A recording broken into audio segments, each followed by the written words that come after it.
right. Good morning, good morning, good morning. Welcome to 1 Million Cups, Columbus, Ohio. We appreciate you joining us, whether you're on Facebook Live or whether you want to join us live on our Zoom.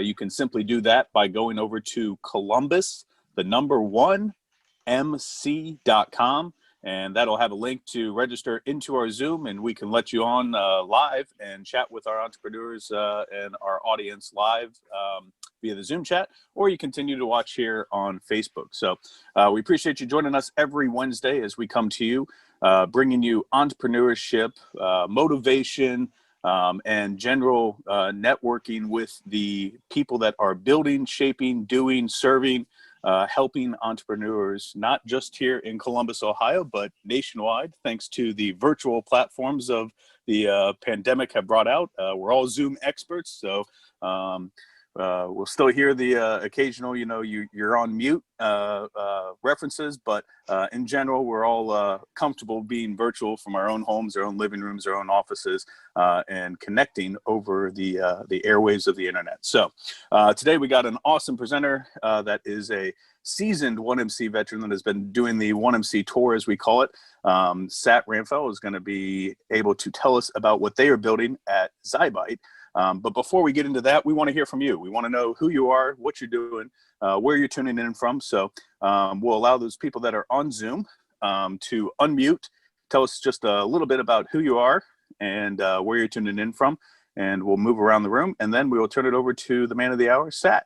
So let's go ahead and welcome the audience here. All right, Steve, I'll start it off by just looking at the grids on my screen and just move around. So first person I've got coming up is Gary Bauer. But before you go, Gary, I just want to let everybody out there on Facebook know, if you want to join us live in the Zoom session, go over to Columbus1mc.com. It's Columbus, the number 1, mc.com. That'll take you right to our Zoom link, and you'll be able to jump right in and interact with us live. So without further ado, Gary, tell us a little bit about yourself. Hi, I'm in Gary Bauer in the Cleveland area. I'm a reformed management consultant that decided to tackle the small business side instead of the large business side. I started that in about 2014. My business is Hat Trick Coaching, and I work with small to mid-sized business owners. I joined up with 1 Million Cups in Cleveland about, it's probably been a year and a half, maybe 2 years now, and just continue to learn through it. Awesome. Thank you very much, Gary. Glad to see you again. Next up, we got Andrew. So I'm Andrew Cohen. I am also a Clevelander and have been joining the Columbus 1 Million Cups virtually since March. I direct all the Cleveland people interested in 1 Million Cups to join the Columbus group. I've been very active in voting rights and voting during the elections. Now I've had more time and I'm reading books, and my latest book is a Paragon. It's a novel, but it's an historical novel, and it's about the start of a group called Combatants for Peace, which is a group of Israelis and Palestinians who are trying to find a way to peace. That's my story. That sounds pretty engaging. I'm gonna have to put that one on my read list. Thanks, Andrew. Appreciate it, and good to see you again. Next, we have Mark. Welcome back, Mark. Thank you. Glad to be here again. Mark Wiseman. I too am from Cleveland, so it's the Cleveland trio kicking things off, I guess. I'm managing director with Navidar. We are a technology-focused investment bank, so we work with a lot of the types of companies that we've seen come through 1 Million Cups Columbus. Most of them are a little bit early for who we typically work with, but we're always happy to get together with them, give them advice if they would like some, provide them with any assistance we can on a very informal basis, in the hopes that they will grow large someday and need the assistance of an investment bank. So love what you guys are doing and happy to be here. Awesome. Thanks, Mark. And I forgot, we've got another Mark in the room. It's our third organizer for the Columbus chapter, who's been, I almost said hiatus, but no, he's been out working. He's been out working incredibly hard with Honest Jobs. I'll let him tell his own story now that he's here. Mark, I'm so used to speaking for you, man, for the past couple of weeks. But just to start it off, the 1 Million Cups group, organization, universe is all volunteer led. And we've got Mary coming into the room as well. We'll let her get her spiel in right after. But yeah, it's all organizer led. And I am George Zarepski. I am one of the organizers here for the Columbus, Ohio chapter. I'm a past presenter. Actually came to the Columbus area in 2018 from Alaska. Prior to that, military, traveling around a lot. And I had a tech startup back in 16, 17, and we had an exit in 18.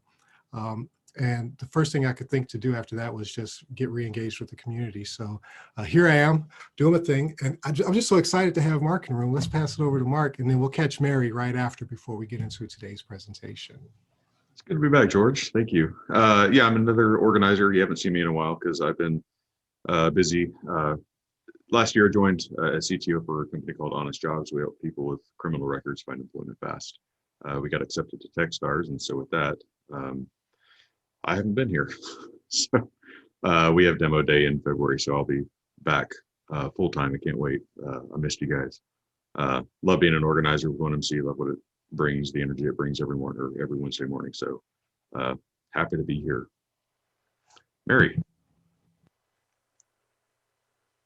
Oh, hi guys. Happy to see you today. Nice to see you again, Mark. Welcome back. We missed you.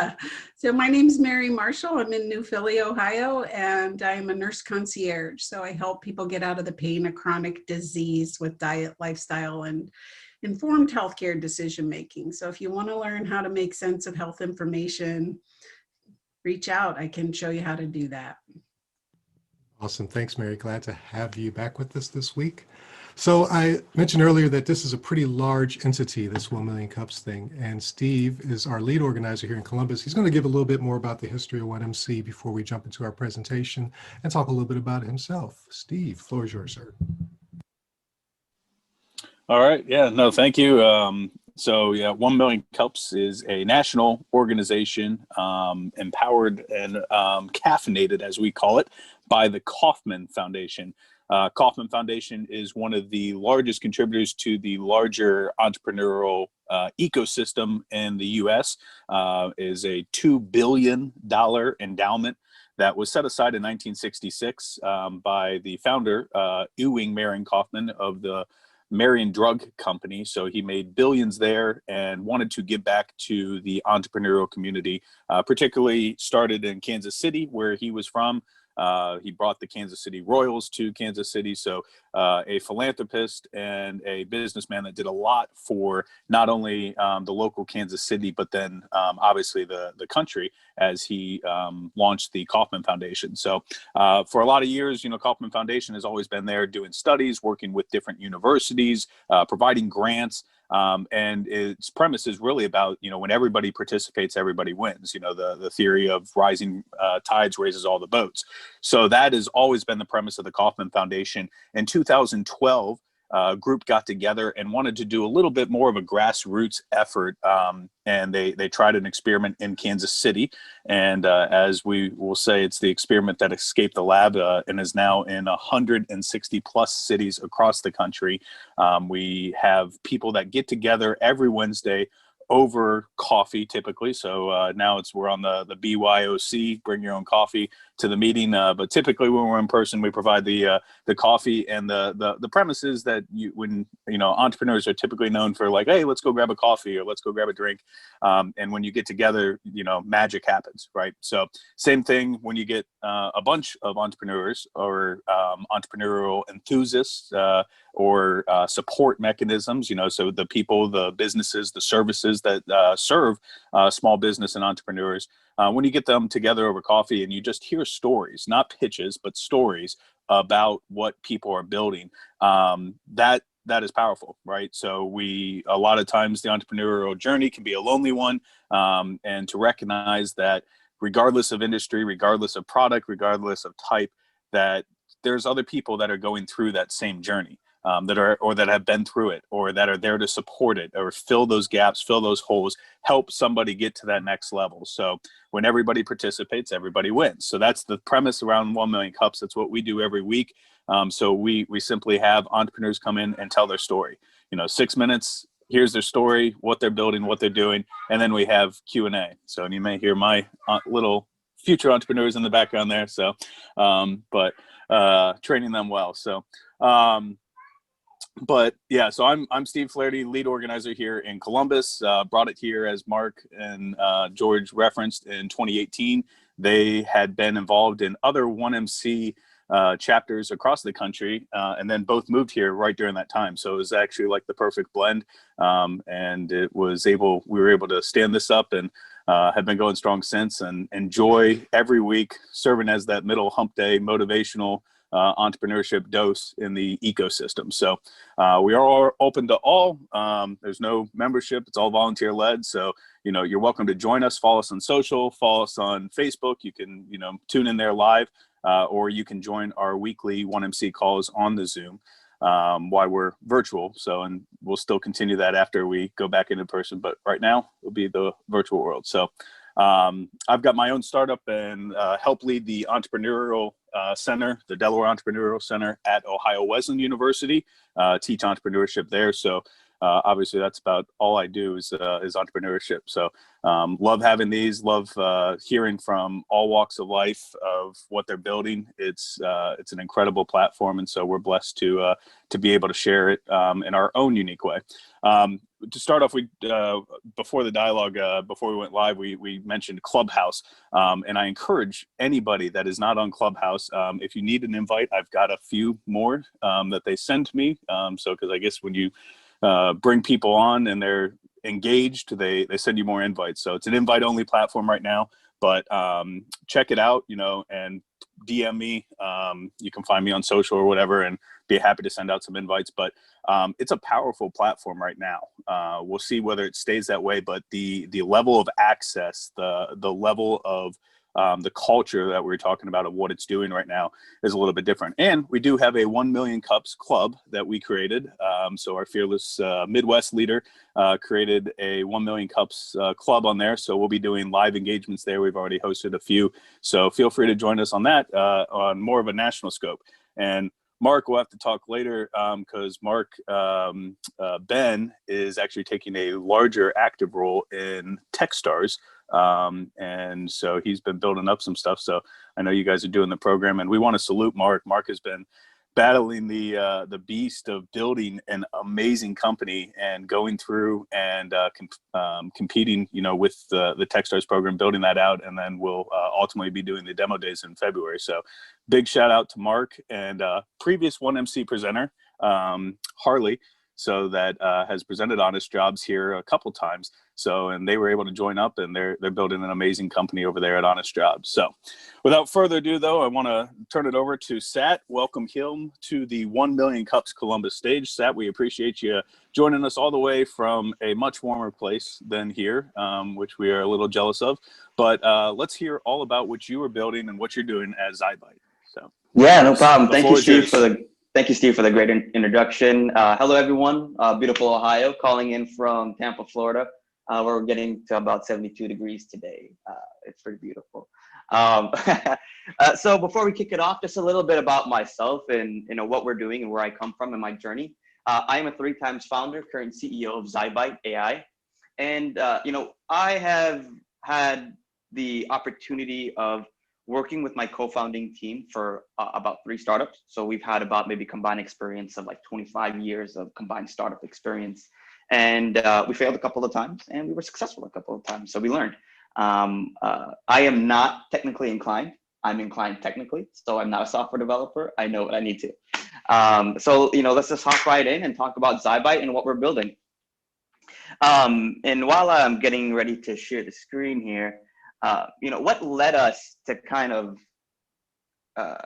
pretty much come up with our idea, and our business and our model was, in the last 2 years when our last startup failed, there were so many, and we failed successfully, by the way, because we're still here.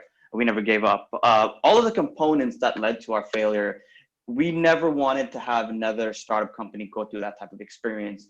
We wanted them to be able to fully facilitate and kind of innovate their company into success. And that's why we came up with this idea to build an artificial intelligence bot that helps young entrepreneurs pretty much take their idea and make a roadmap to success with it.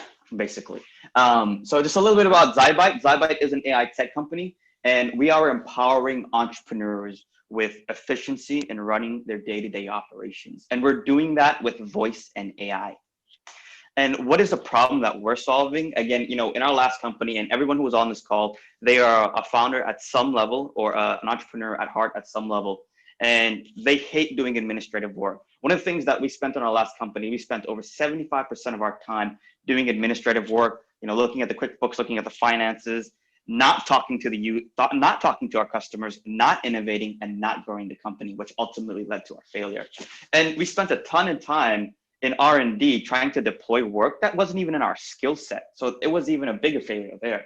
And then lastly, we used so many tools to be able to facilitate work that things got so lost in translation. Communication was horrendous. And that's why we came up to build a solution. And her name is Maya. Maya is an AI smart bot, a conversational smart bot that fully facilitates administrative tasks through a connected partner network and helps navigate company operations using predictive analysis and machine learning technology. So that's a lot of tech talk right there. So let me just get down and kind of how it works. So we have about over 120 partners that's integrated into Maya. And what she does is you talk to her, you let her know what you want to deploy, what kind of task you want to deploy. She will then take that task, route it to the partner using seamless technology. The partner will go ahead and get it done, bring it back into the system, and you're notified. That's it, tasks is done. And then with the integrations of all of the different platforms in finance, marketing, HR, innovative things, pretty much all of the operable components and tools are integrated. So we're using the data from all of those integratable tools and reading that data to be able to help navigate the company into a further more successful environment in the next day, in the next week, in the next month, in the next year. And the product itself, again, it's very simple. You speak to Maya, you tell her exactly what kind of task you want to deploy, whether you want to set up a calendar, you want to do an incorporation, set up a business bank account, whatever the case may be. Again, she runs that task to the partner. Partner completes it, brings it back. Insights are giving insights, which is very, very important. That's the educational portion of it. When we're doing a task, we don't want to get involved in the R&D and how to get it done and things like what's the best vendor to get it done. So insights are given for each task, so that way you know what you're getting done and why. And then, as you progress and go along, you earn rewards and you earn milestones for each milestone reached in your company. We're rewarding you for every milestone that you reach in your company. So it's an encouraging factor for young startups to be able to pursue their business a little bit further. Really quick about Maya's intelligence and her technology. We use a 6-point algorithm to be able to identify and categorize each business and user. We get our data from our partners. We get our data from user behavior and R&D data sets. And Cochran Foundation is one of those beautiful foundations that gives us data sets to be able to do that. Technology that we're using is gamification technology, AI and voice, Alexa's voice engine, API networks, and we're currently at an unsupervised learning model. Trying to get to reinforcement, which is going to take a whole lot of resources. Not too important to get into right now.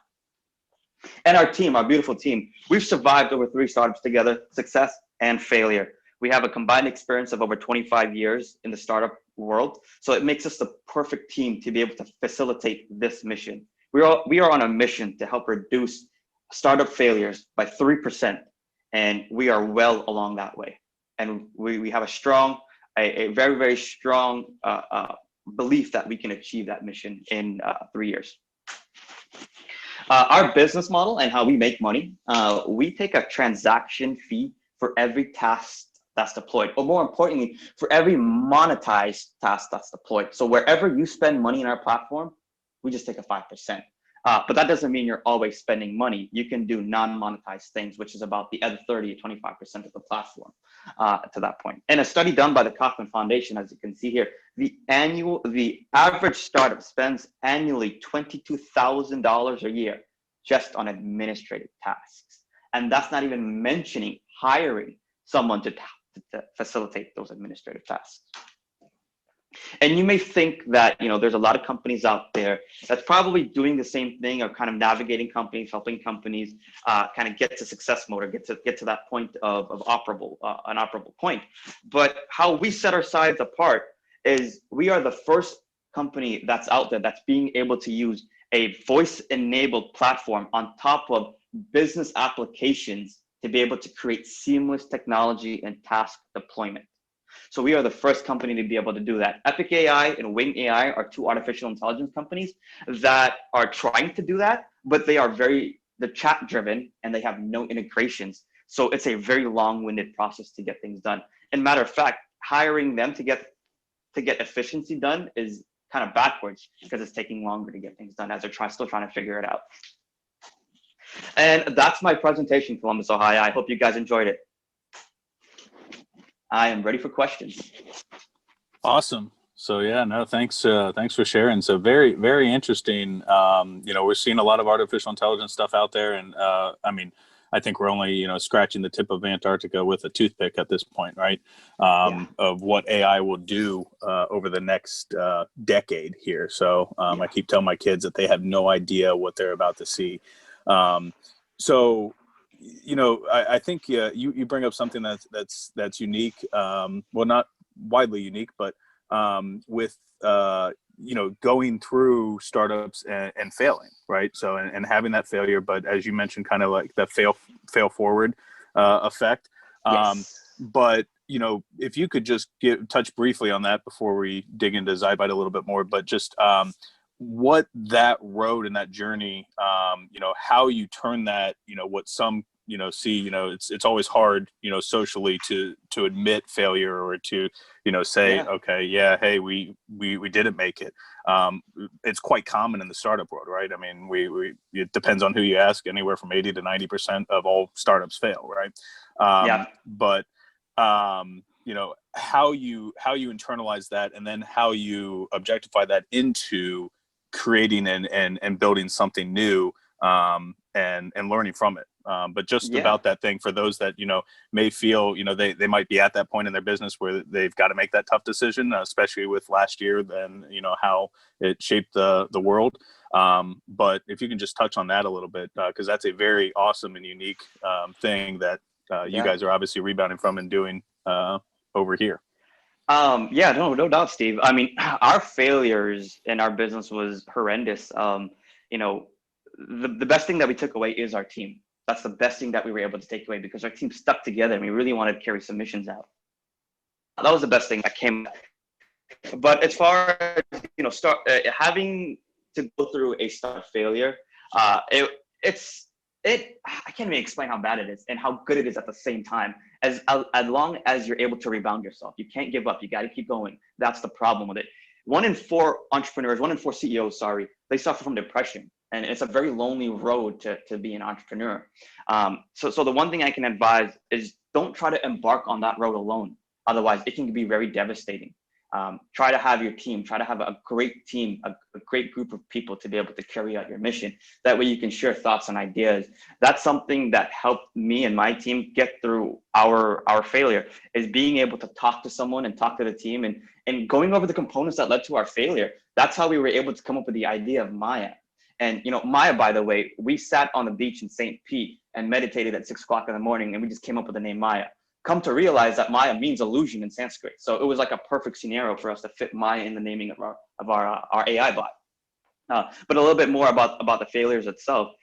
Failing in business, you have to understand and you have to realize that if you don't keep going and you don't try to strive to rebound, that you will end up in devastating spots where you can't really get out of, or really difficult to get out of.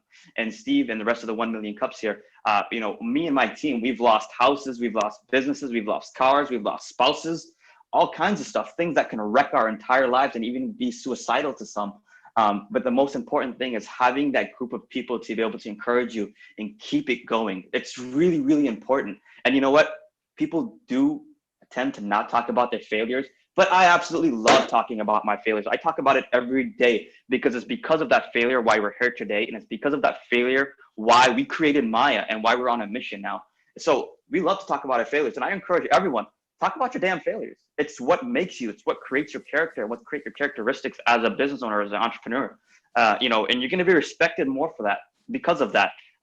In my opinion, that's what I feel. I don't know about the rest of the crew here, but that's kind of my takeaway of failing in business. I created a quote that procrastination is the death of progress. So your business might have failed, but don't stop. Keep going. Try to do something. Talk to people. Network with people. Try to come up with that next idea to figure out why you failed. Well, there's a reason why you failed. Now figure out the next $1 billion idea to help fix why you failed. And that's what we created. We try to create Maya to be able to facilitate helping startups get to that point of operations. Why? Because they can't innovate. They're not innovating. They're spending all their time in operations. So kind of hand in hand thing. This is why it worked out for us too. Yeah, no, that's well, and I think you're exactly right. I mean, and it's becoming more prevalent. I think people discussing, the mental load, the stress, and the hard side of building a company, right? So, because I mean, we glamorize the successful startups and the right. Hey, they went out and raised $20 million. Well, hey, they just created $20 million worth of problems, right? Exactly. But they now have to figure out how to spend 20 million and deploy that capital under the pressure of now, somebody that probably has at least one, maybe a couple board seats that are saying, hey, ride that horse, we're in the Derby, we're racing against 20 others, and you guys got to get out, and you got to have a 10x at least return, and you better do it in 3 to 5 years. Right. Yeah. And then, if you fail and we kill the horse, we don't really care because we got 19 others that we're betting on in the same race. Right. Exactly. So it's like the house wins. And that pressure, that takes its toll. So, I appreciate you being more vocal, about it, both the failure and then the other side of the mental side, and having, you touched on it, it's so important, whether that's with your co-founders, whether that's with your advisors, or just your network, having that support network. It truly goes back to the old adage of it takes a village, right? And each one of these companies takes a village. That's why 1MC is a thing, right? We are an open platform, a support network for those that are building. And that's so important. And Maya, it sounds like we always say the death by paperwork, right? Like, so the administrative tasks, whether you're doing in sales or whatever, it's like death by paperwork. And so it sounds like you guys are helping a lot of that internal flow through. Can you talk a little bit more about the in-depth of the hows, so you're connecting into QuickBooks and then doing stuff with it, or what's the way that it actually works together inside the operation? Yeah. So what we're doing is with all we're built with Maya, which is kind of the voice bot and the technology and the knowledge base. And then we have the integrations, which is the partners. And those are Fortune 500 partners, very credible partners that every business would trust to use in their own. So we integrate, and we're not fully integrated with all of them just yet, because it's a lot of resources and a lot of time and development to integrate all of that. So we have a kind of a priority chart on which are the integrations we need to work on first. So we integrate with platforms, and it depends on the platform, the parameters, and the integrations. So for example, let's just say an incorporation, for example, as we incorporate, we partner with Rocket Lawyer as one of our integrations. Really quick, as like a startup at the ideation stage. And really quick, Steve, where we're at in our technology and in our platform currently, we're only about like 10 to 15% completed with the entire thing. And with its current state, we can only provide the most value to startups at the ideation stage, because that's what we've built thus far. So basically you come in, you just have an idea, she will get you figured out and set up on all the operable components to be in operations. So one of the partners is Rocket Lawyer. You would come in, Maya would learn just a little bit about you using that 6-point algorithm I talked about. And once she learns about you from that forefront, well, she knows kind of what she needs to know. And then she'll recommend certain things as you go along on your journey. And then she'll go ahead and figure out, what kind of incorporation that you need. And you'll be sitting there and kind of justifying the cause if you need a S Corp, C Corp, LLC. And she's going to tell you what kind of, this is what an LLC, this is what an S Corp is, but she's not giving any sort of legal advice, right? She's just there to help kind of fulfill some of the education components and R&D that you would go out on your own and do. So my skill set, or I'm a CEO, I'm the entrepreneur here, and I know nothing about legal components at all. I know about developing a platform. So why should I go and be a professional in setting up an incorporation? I don't need to spend 10 hours doing what's the best incorporation for me. So she helps eradicate the R&D by that right there. And then she connects with Rocket Lawyer. She'll submit like an incorporation off to the Secretary of State. Secretary of State will bring it back into the system, and the system will then deliver it to the user. It's really kind of that simple. doesn't get too technical from that. It really depends on the integration to kind of fulfill what tasks can be done. And right now we only have like, 5 to 10 integrations done. And we're only working with entrepreneurs at the ideation stage because we can provide them the most value right now. So we work with Gen Z students, young entrepreneurs that are at the ideation stage, getting them kind of in operation. You have an idea? All right, we'll work on your idea. We'll work on getting you into being in operation, into making money, into transacting. Gotcha. So that was going to lead into my last question before we open it up to the audience here, the pricing model and how that fits in, and what that looks like. So because 5% of transaction, a monetized transaction. So I guess building off of that scenario of the Rocket Mortgage, explain how that pricing model would fit in a story scenario or whatever with that one. Yeah. So let's just say I'm just throwing a price out there. The incorporation is $100 that you would have to pay for if you were off platform. We are charging a 5% on top of that $100. So that's our 5% to take away, because she's going to help deploy the task seamlessly so that you don't have to be involved, and providing the R&D and providing the in-house integration. So that's where that 5% kind of comes into. And that's where that 5% is justified into that aspect. And we don't charge anything else to be on the platform. Is free. You get on the platform. You kind of even you have to deploy a monetized task, but you can still utilize it as Maya learns a little bit about you. And she's still very young. Gotcha. Yeah, nice. I think I said Rocket Mortgage. I meant Rocket Lawyer, but Rocket Lawyer. Same thing. So brand awareness, right? So there's another builder. And then I assume David Ponraj down there at Startup Space in Tampa? Yep. Okay. We were in the 1 Million Cups together in, I think, Atlanta, and I met him. Okay. That's how I met him, and he's in Tampa. So we had both Tampa Good. presenters there. I was gonna say, you guys have. It seems like there'd be a great collab there. So David actually, before COVID, he had gone around and jet setted around to all the 1MCs. So he was like one of the first original I think he hit 35 1MCs or whatever in a period of a year, Wow. but was doing it all the expensive way. So you get to do it the smart and less expensive way. So hey, I mean, kudos. COVID has really blessed us with the virtual events. Apart from Clubhouse, which Clubhouse is like half my life right now, but right before Clubhouse, I was attending virtual events like 5, 6, 7 times a day across the world. Yeah. I would have never flown to Taiwan or Madagascar or Singapore to attend an event. Why? Because it's too expensive. It wouldn't be any value to me. But the fact that I'm able to do that now virtually, it provides so much value, and it has increased it has increased our traction in our platform. We have international customers, we have international users, which we didn't think we would have reached to that point, and COVID has allowed us to do that. So a pro.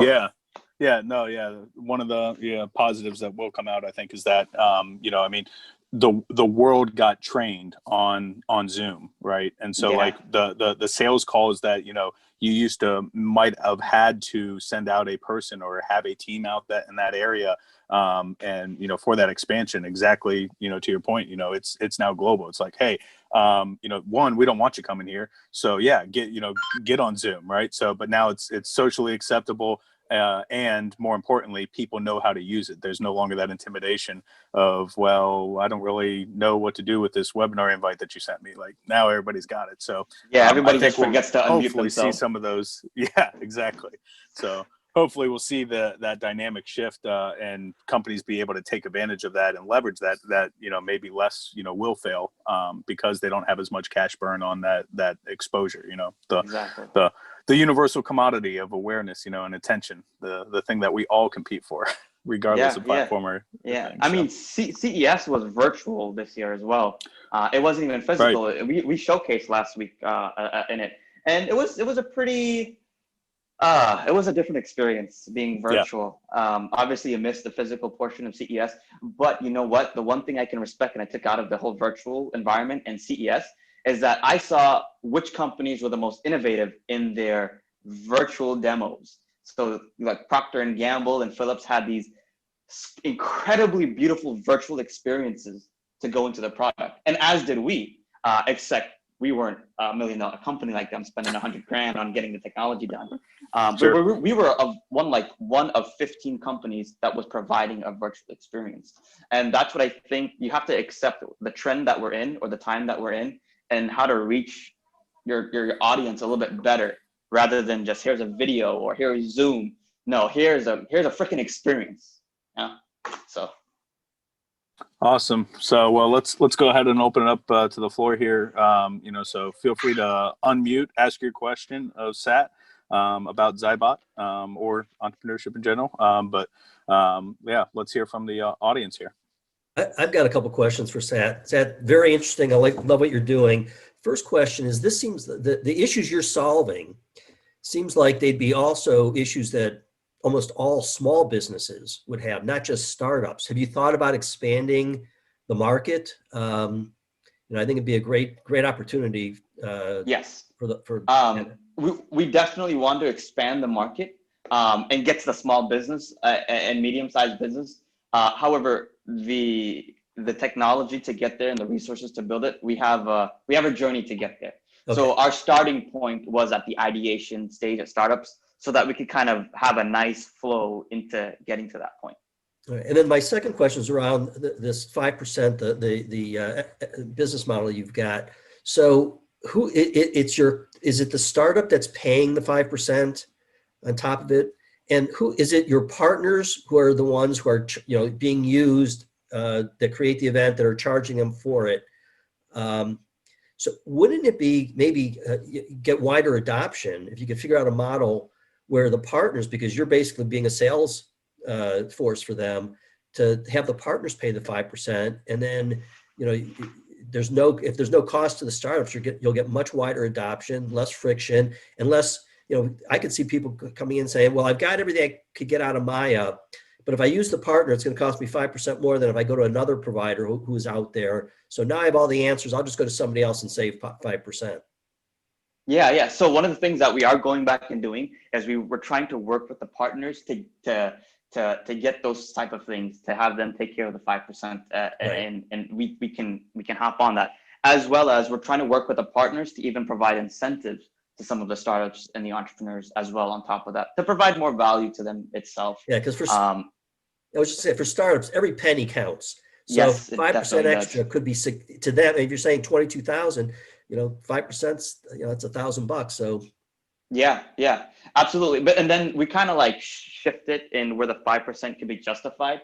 Well, if you spend 50% of your day just in operations, well, sure. 5% doesn't seem like that much when you're wasting time as energy, time is money. Absolutely. Great. Thanks. Not a problem, Mark. Thank you very much. So this is Andrew. So I'm wondering, you mentioned you use Rocket Lawyer. Would there be any benefit to also use other platforms too, like LegalZoom, so that yes. your startups have a choice of which yes. ones to use? Yes. So each I guess service or focal point, we currently have a minimum of one partner. Some of them have two. We're getting to the point where we're going to have multiple partners, and then kind of have the AI component itself determine, well, which is the best vendor for you based on your situation of that 6-point algorithm that we have. But also giving them the ability to do it on demand. They do have the ability to do things on demand itself. So Maya is not always telling you what to do. You can decide to just go on the platform and stuff at any point in time and just deploy a marketing task or something like that. You have the on-demand ability. But yes, multiple partners is the idea to be coming in the future. Right now we have multiple financial partners, but not multiple legal partners. So we're working at one focal point at a time.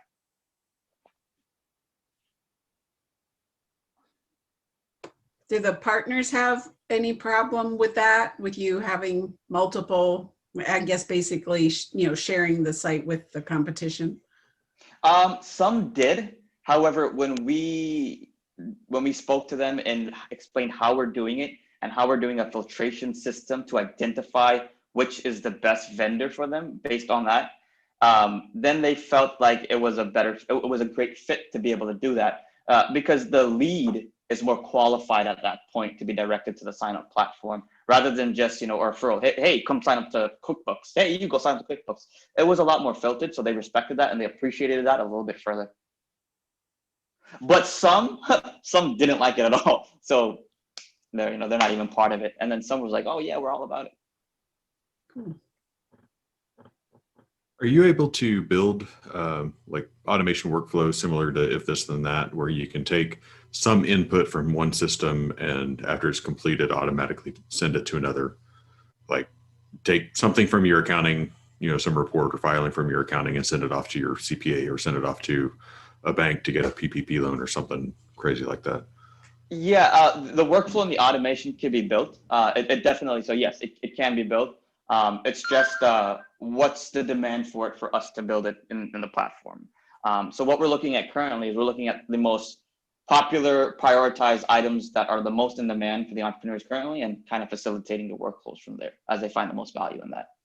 But to answer your question, yes, it can definitely be done. It's just, kind of mapping out the parameters, the workflows, and the partner integrations. So through my unique eye with entrepreneurship, Entrepreneur Center, and then Ohio Wesleyan University as a whole, there, kind of to Mark Weisman's point, so small business obviously have a lot of the administrative tasks and everything, but even like in like a school structure, university structure where they've got a lot of administrative tasks, is this something that you see expanding out into that type of like corporate-esque thing as being a tool, or do you see your lane and your niche and that's your focus and you're only going there? Well, so me, that is my focus and I am only going there. However, it's not limited to that. We've had inquiries from multiple school districts to be able to kind of see if the technology could fit using, some of the conversational AI for communication between teachers, students, parents. My partner, which is, our technical guy who built the product entirely by himself in a year and a half, he is the one who's facilitating those conversations because he's best fit for those type of conversations. But we have inquiries already from accelerators, incubators, and universities to be able to build out some sort of AI component for communication. Yeah, maybe even like a licensing play, right? So where it's Yes. Powered by Maya type thing or something. Yes. Where you guys focus on your company and what you're going after, but then being able to have that out through a partner or through Yes. a collaboration or something. That'd be interesting. Yeah. We actually have 2 big meetings with that next week. Gotcha. Okay. So what's the cap table and stuff look like? I mean, is this something that you got to go out and go after, the institutional VC stuff, or something that you can scale through revenue or kind of bootstrap? Or it took us we're in our 2nd year. It took us about a year and a half to build it. Completely bootstrapped. We are in the AI Ventures Accelerator in Australia, unfortunately virtually, otherwise we would be there physically. We are kind of embarking upon the ending of the cohort, and we're kind of getting ready for opening up our seed round in a month and a half. We are looking for, basically the angel and the seed investors and institutionals as well, mainly because it is extremely expensive for computational power in the AI sector right now. It's just the way it is. It's extremely expensive, and all of the huge, large tech companies are working on kind of reducing the cost of computational power.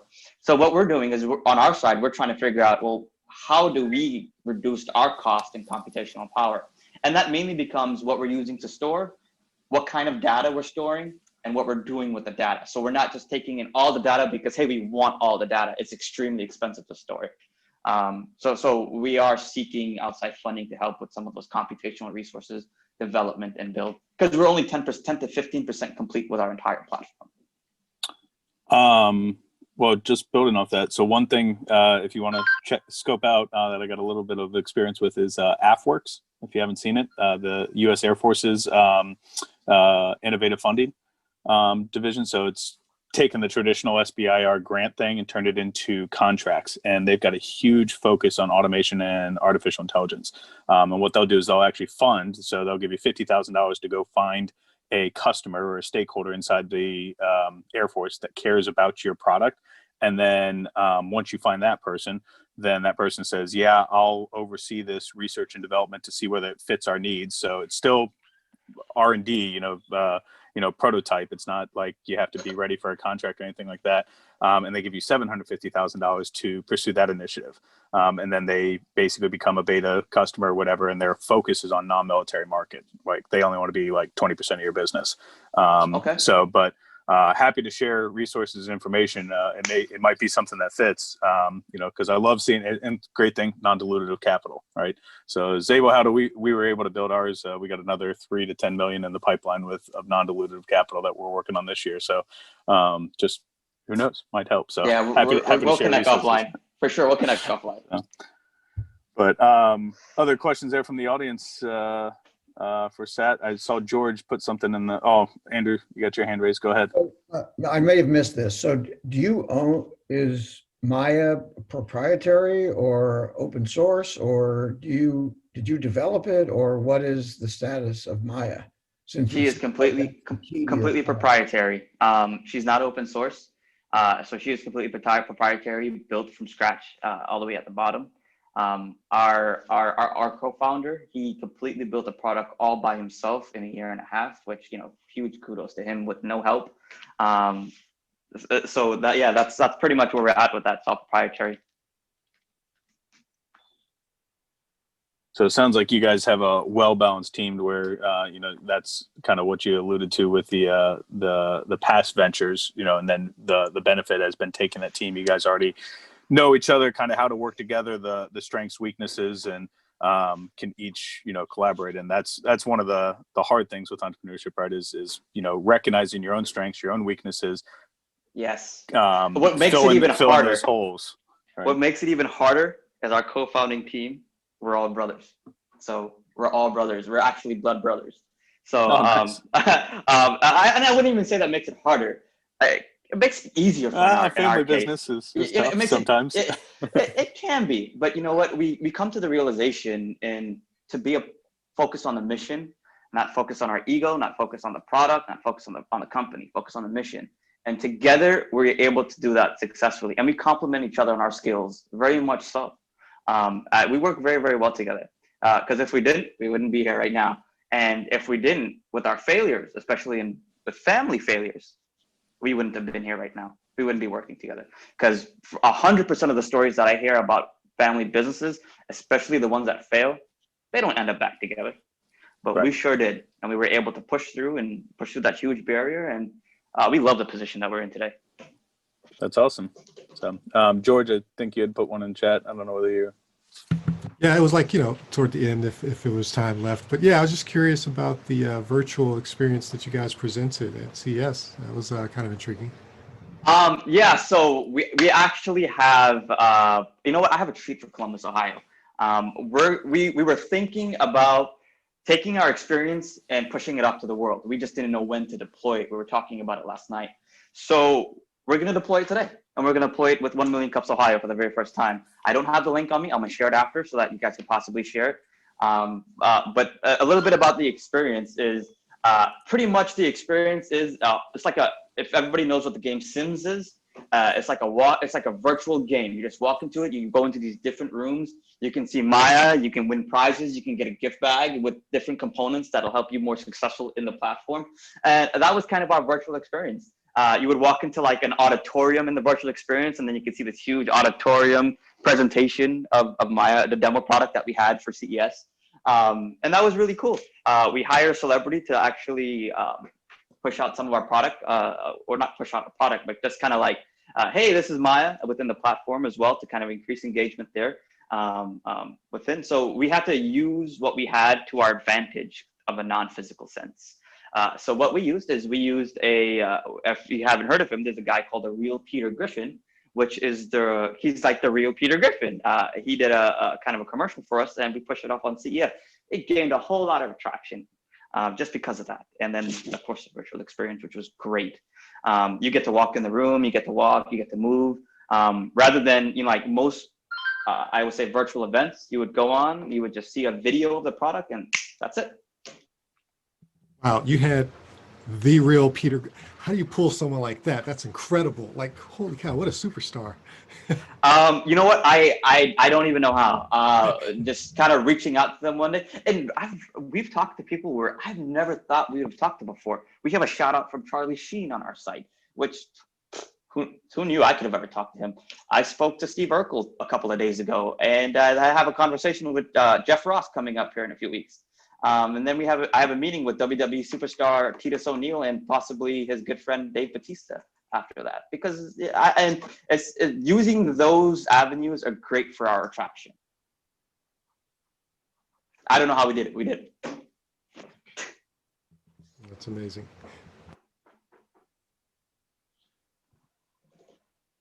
So sorry, I was trying to come off mute instead of being muted. So yeah, I mean the next 12, 18 months, what's that look like right now? Your vision for XiByte, as you guys explain. Yeah. So we're looking to kind of completely embark and complete our MVP status that we're in right now. We're coming up to the finalization of that MVP status. So that's probably within the next 2 months, and then opening up the seed round as well. Our targeted audience right now is obviously the startups at the ideation stage. So we are at all of the entrepreneurship events, and most importantly, we are targeting as much universities and colleges as we can, and their entrepreneurship programs and their students and the younger generation, so that they can get into entrepreneurship at a younger age and the right way. There's a lot of incubators out there. There's a lot of accelerators out there. So we work with them. We talk with them as well. To be able to kind of help facilitate some of the operable growth of some of the startups. So that's kind of where we targeted in getting our users and our customers as well, is targeting those areas. And that's been working out very, very well. We're great talks with NAACE, which I'm pretty sure the National Association of College Entrepreneurship, to help kind of distro that a little bit further on a much larger scale. So really what we're doing is we're taking what's working now and creating a larger scale process for distribution in the next 6 to 7, 8 months from that point. Gotcha. So, you mentioned, going through the accelerator. I'm curious, if you did that with previous businesses, the ones that you had built before, and then just what the value or what that has helped in the journey, because there's a lot of different ones out there. We mentioned Mark, going through the Techstars thing, and they can be very impactful to help you really hone in on that focus, right? Because a lot of times if you shoot widespread, it's you're trying to boil the ocean, and that's a common thing we see in entrepreneurship and everything. So if we can focus in and say, okay, let's find our path, or at least our launch zone, and then we can go tackle the other stuff later. I'm just curious about that experience, both in the past, if you did it, but then also what you experienced with this one. Yeah. So our last businesses, we went through no accelerators, no incubators, all bootstrapped, built a 7-figure company, exited. Then the other one completely failed. This is the first one that we've gone into the incubator/accelerator programs, and it's provided a whole lot of value. And there's a few reasons why. You first got to figure out if the incubator, accelerator, or the program is right for you. If the members are right for you, if you can fit well with them, if they're industry specific, industry knowledge, experience, that's extremely, extremely important. That's why we are in an AI accelerator, because we are an AI company. They're helping us evolutionize our product, as well as we are the first point in time that we're looking for funding. We never had funding before. We never did any investments or anything like that before. So if on top of that, what's great with the accelerators is helping us refine the pitch and give us some of the investor introductions and things like that we didn't have before. So that's a huge, huge, huge value there. And then the most important thing on top of that is the networking with some of the mentors, the other businesses, having great people in your network. From our last businesses, I never networked, never spoke to any of our top leaders here in the Tampa Bay area, never really talked to other businesses, mentors, advisors, those type of guys. And I believe if I did, our last businesses could have survived a little bit further because we had that. That's probably one of the most important things I can take away, is having that network for life. From those incubators and accelerator programs. And Techstars is a great, great, great program to be able to fulfill those type of things as well. One of my great buddies and mentors is Saba Kareem from Techstars in California. He's actually the one who got me into Clubhouse, invited me to the Clubhouse there. And I talked to a few guys from Techstars, the one in Atlanta, the one in New York, Brett, I think he's in the Midwest. And I talk to them probably once a month, and just to kind of, I'm not in the accelerator program. I just talk to them to try, I have a question, maybe some advice, take a look at my pitch deck, things like that. And they're open for it. They're not restricted to just helping companies in the accelerator program. Some are, but you have to actually do it upon yourself and reach out to them. Get off your ass and do it. Go and reach out to some of these people and network. I mean, hey, that's I got to say it like that. Your procrastination really is a death of progress. You want to do something, get up and do it. If you really want to go talk to that guy, but don't be scared to go talk to that guy. If he tells you no, then you know he doesn't want to talk to you, but you'll never know unless you go and talk to him. Yeah, no, I agree. Well, a lot of times, entrepreneurs can't get out of our own way, or there's that built-in fear, right? Like of asking for help, whether it's, oh my gosh, this shows weakness, or, why would they want to help me? There's so much, farther than I've ever been or whatever. And, we'll hear it on Clubhouse, Grant Cardone will say, don't reach out sideways, reach up. You want to get further, reach up. So, yes. And the entrepreneurial community, I mean, I think we're seeing it, as we get more virtual and everything else with the world, and more connected with, social media and cell phones and everything over the last, 2 decades, is that people really are willing to help, right? Like that, that's regardless of where you are. I mean, you're willing to reach down and help the next person get to that level.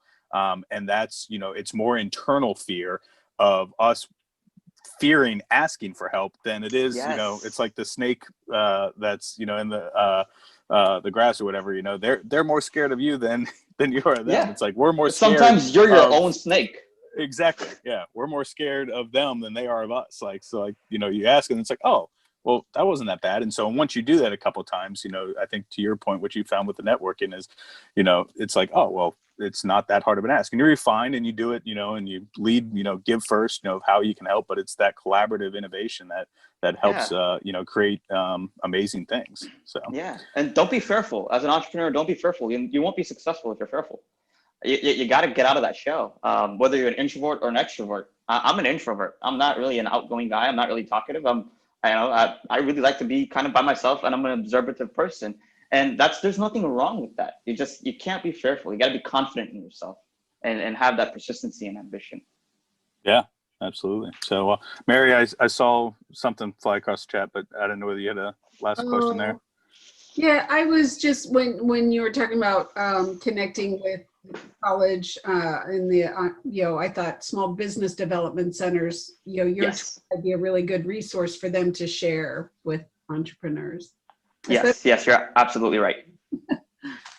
It's just that the only thing that I've experienced with some of them, not all of them, since they're local run and government or state run, they're kind of all of them are nonprofit, but we're not. They're saying, no, we're not trying to push out your product, or we don't want to endorse anybody, this, that, the next. So that was the only barrier there, but we're overcoming that very, very, very quickly as they see the value in it. Yeah, and that was the initial thing. Like maybe you could get in, they offer educational programs, so maybe just sharing how I don't know, there may be some connection there for you. It's funny you said that, because that's how I first started with the one in my Tampa area. There was like, no, so I went to the class, and at the class I was like, hey, this is mine, and everybody was like, oh, well, okay, and that kind of turned into effect there. Nice. Yeah, well, we try to be as innovative as we can up at the Delaware Entrepreneurship Center there. So I'll get with them, and we can maybe host something, and maybe bring you and David in together or something, and do it during one of our community days. Sharing the different platforms and tools out there for entrepreneurs. So, and then obviously that'd be cool as well. So yeah, that'd be really cool. Well, I'm sure you've been asked it before, but the one thing that we ask all 1 Million Cups presenters is, what can we do as a community to help support you? Yeah. Steve, you already kind of started that answering that question for me by bringing us to the university. Helping us reach our targeted audience. So if you know an entrepreneur who's at the ideation stage or wants to do something in their life, a career, introduce Maya to them. Have them experience Maya. They may be able to develop something that's $1 million idea where they can just innovate really, really well, and have Maya kind of take care of those opera components that are so, are so bad to embark upon. Some people are fearful just to start a business because they don't want to embark on those tedious operable tasks just to get themselves in operations. And they have these great ideas, but there's no such thing as a bad idea. There's an entrepreneur in everyone. You just have to bring it out. You really and truly just have to bring it out. I mean, there's guys that sell stars. You can adopt a star. So there's no such thing as a bad idea. There are great ideas all over the place. And I use that everywhere I go. A guy sells millions of dollars, makes millions of dollars by selling stars, and he doesn't own the star, but it's a business. So there's no such thing as a bad idea. It's just formulating it in the right way. And how you guys can help us is, again, with the universities and helping us reaching that targeted audience, people at the ideation stage. Our focal point in the audience is Gen Z, those type of audience, but we're not limited to that. Anyone can use the platform, but that's just our focal point, and helping us reach there, as well as, helping us share ourselves on social media and getting the word out there. I'm going to be sharing our virtual experience with 1 million cups or higher for the very first time. So, I'm excited to give you guys that and experience that as well. And that'll be really cool, because within that virtual experience, we are not going to give prizes to the world. It's like we're having a trade show in this experience. And you can come there and get gift bags and prizes and stuff like that. At CES, we gave away Nintendo VR, Google Stadias, all kinds of stuff. It won't be that expensive now on a massive scale, of course, but we're still giving away some pretty cool things for entrepreneurs to start the business. Awesome. Yeah, no, we'll share it out to the network, and even, the networks beyond just the 1MC one. So appreciate that. So, well, thank you for joining us. I did see we had Kevin join. So, the spirit of virtualness. So Kevin had reached out on another channel on Facebook. I told him to apply for 1MC. His application's in queue, so he'll be a future 1MC presenter here. But I invited him to tune in. So great to see you, Kevin, tuning in here. But that's the power of the virtual networks that we've got. So is sharing that entrepreneurial dream, helping people build awesome companies, and having a platform and awareness and connection to help it make it all happen. So Sat, definitely will connect offline here. So we appreciate you joining us at 1 Million Cups Columbus. Anxious to come back and do a check-in here in a 6 months, year, whatever, see where you're at, and do a refresh. But best of luck as you build out. So we'll be here to support you. And for those that are watching, thank you for tuning in this week. We will be back here next Wednesday at 9 a.m. Eastern from 1 Million Cups Columbus. Can join us again, either just on our Facebook and watch the live feed there, or you can join us via Zoom by registering at Columbus, the number 1 MC.com. Appreciate it. Everybody have a wonderful week. Do amazing things. Thanks, Ohio. Take care. You guys were great.